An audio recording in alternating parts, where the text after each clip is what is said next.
Well, in the week since the so-called Hillary papers hit major media outlets, there has been a lot of attention on what's in those papers.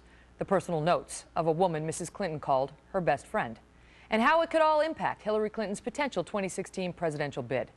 Many on the left complaining that any discussion about the Clintons' handling of Bill Clinton's affairs and alleged misconduct, which is discussed at length in these papers, is sexist, even misogynistic. But my next guest has a different point of view. She says she's been a victim of the Clintons, claiming they have harassed her and intimidated her for years. Her name came up in the Hillary papers when a then little-known journalist by the name of Matt Drudge wrote a report about a woman named Kathleen Willey, about President Clinton, and about her claims that he sexually groped her in the Oval Office. Well, earlier, I spoke with Miss Willey about all of this. She was a little nervous and recovering from some neck surgeries, but she had a lot to say. After all this time, your name surfaces again through no fault of your own. They're in the Hillary papers that were kept by her friend, which have just become public. And they talk about you and your allegations that President Clinton groped you in the Oval Office against your will many years ago. You were a longtime supporter of his and a volunteer in the White House. And that was talked about quite a bit back in the 1990s.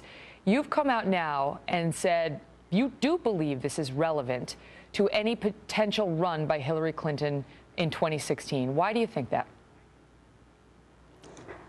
Hillary Clinton is the war on women. And I think that she needs to be exposed for all of the terror campaigns that she has waged against the women who were in the wrong place at the wrong time with her husband. And it's been going on since before they got married.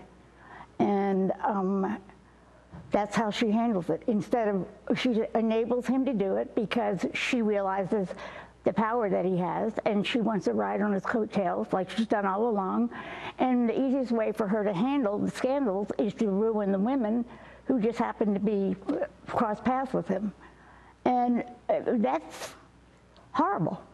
And they do a good job at it. We've heard so many people say that this should not be an issue for her candidacy. In fact, Mitt Romney came out and said that just this weekend, because many are saying Bill's affairs, or misconduct, depending on the allegation, don't bear any relevance to her, and to tar her with that brush is unfair.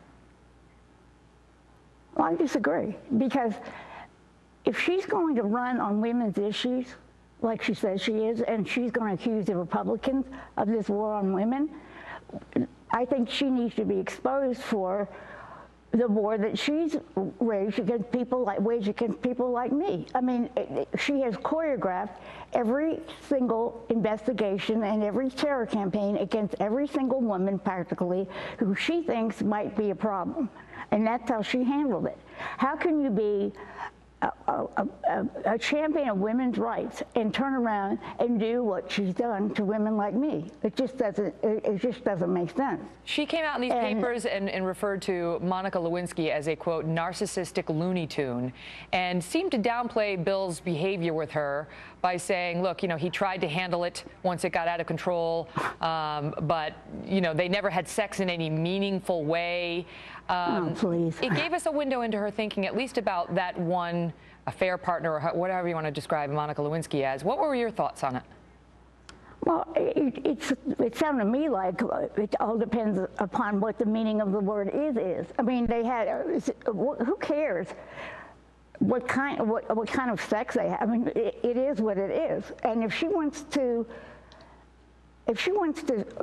play that game, then fine. But all she's doing, again, is she's enabling his behavior. And I don't know, if she wanted to save her marriage, and because this has been going on since before they got married, and she found out about it, everybody deserves a second chance.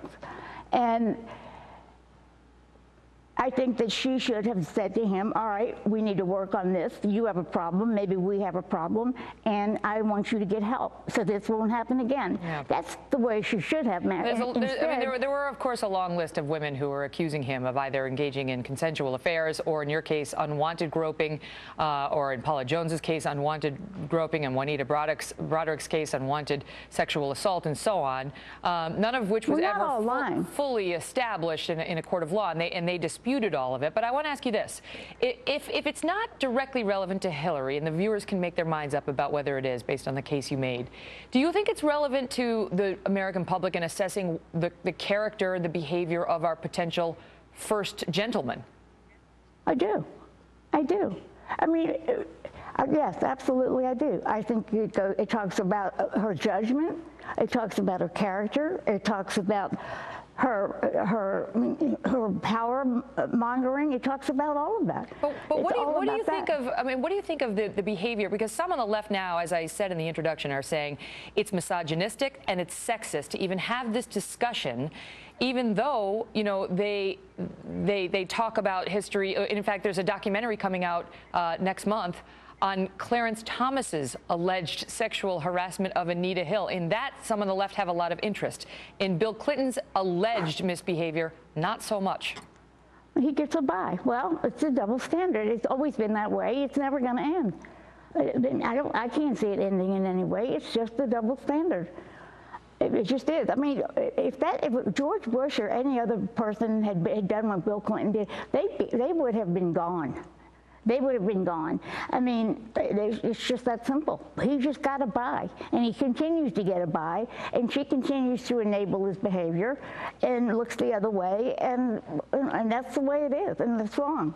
I think the thing that bothered me the most when I was reading the article last Monday, the thing that bothered me the most was when she was having a discussion with somebody about how they were going to handle Jennifer Flowers, and she was trying to find a way to hang a crime on her. She wanted to send that woman to jail, and that's when I thought, this isn't right.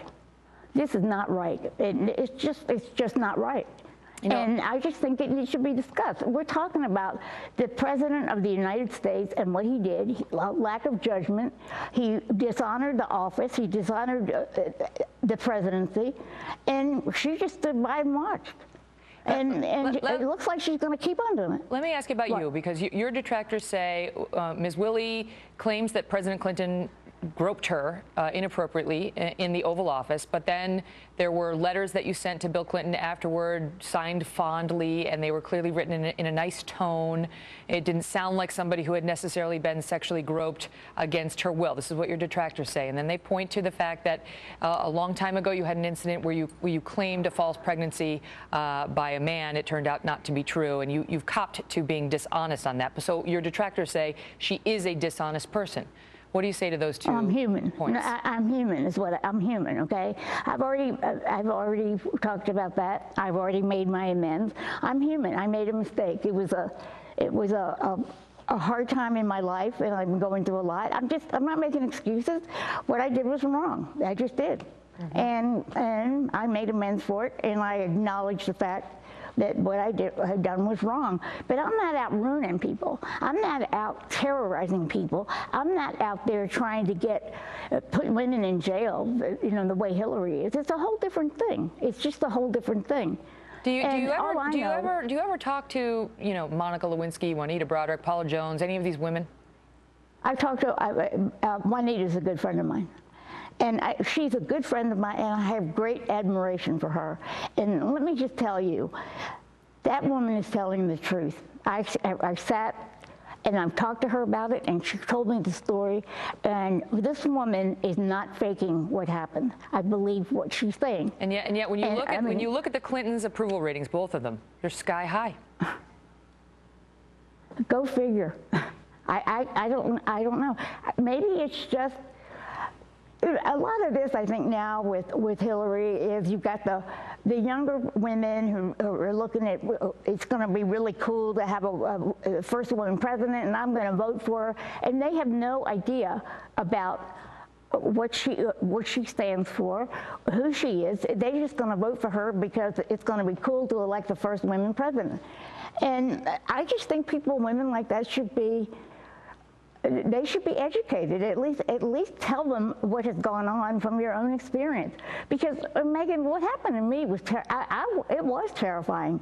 It was terrifying. And what they do, a lot of the times the women like me, we were single at the time, we were living alone, and you know, break into your homes and your cars. My car was vandalized. I had pets that went missing. I was getting strange phone calls. And I was really starting to feel, like, you know, I was really in trouble, and it was hard for me to try to admit it. And I want the viewers to know there's no direct evidence tying the Clintons to any of that. That's your belief that they were behind it, but they've denied it, and you've outlined it in your book. But Kathleen, I've got to run. Okay. But listen, I appreciate you coming on and expanding on it. Your name's been all over the headlines lately, so we figured it was worth talking to you, and we appreciate you being here. Okay, thank you.